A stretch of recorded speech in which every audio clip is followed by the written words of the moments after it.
बाबा बागेश्वर की आदि से लेकर उनके फर्ज तक की कहानी एक अद्वितीय यात्रा है, जो हिंदू धर्म के प्रमुख तीर्थ स्थलों में से एक का हिस्सा है। बाबा बागेश्वर का जन्म और बचपन। बाबा बागेश्वर का जन्म के संबंध में कोई निश्चित रूप से प्रमाण नहीं है, लेकिन सामान्य रूप से यह माना जाता है कि वे अमृत कलश से उत्पन्न हुए थे और उनका जन्म समर्थ्य का प्रतीक था। उनका बचपन भक्ति और ध्यान में बीता और उन्होंने बचपन से ही अपने माता पिता के साथ सामाजिक सेवा में शामिल होकर अद्वितीय जीवन जीता। बाबा बागेश्वर का तपस्या में रमण। बचपन के बाद बाबा बागेश्वर ने आलोक योग में रमण किया और अपने आत्मा का साक्षात्कार किया। उन्होंने तपस्या का संगीत सुना और अपनी आध्यात्मिक ऊर्जा को विकसित किया।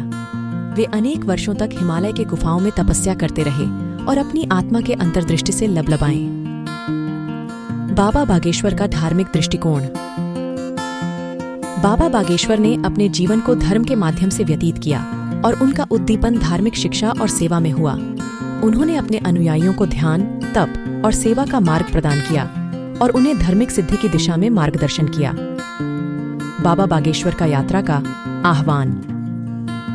बाबा बागेश्वर ने अपने अनुयायियों को यात्रा का आह्वान दिया और उन्हें समाज सेवा, विद्या और आध्यात्मिक जागरूकता में योगदान करने के लिए प्रेरित किया। उनका उद्देश्य समाज में सत्य, न्याय और करुणा की भावना को बढ़ावा देना था। बाबा बागेश्वर का महासमाधि। बाबा बागेश्वर ने अपने आध्यात्मिक यात्रा के दौरान अनेक अद्भुत चमत्कार दिखाए और अपने अनुयायियों को अनंत शांति का संदेश दिया। उनका जीवन ध्यान, साधना और निष्ठा का प्रतीक बन गया और उन्होंने अपने अंतिम समय में महासमाधि लेने से पहले भी अपने अनुयायियों को धार्मिक शिक्षा देना।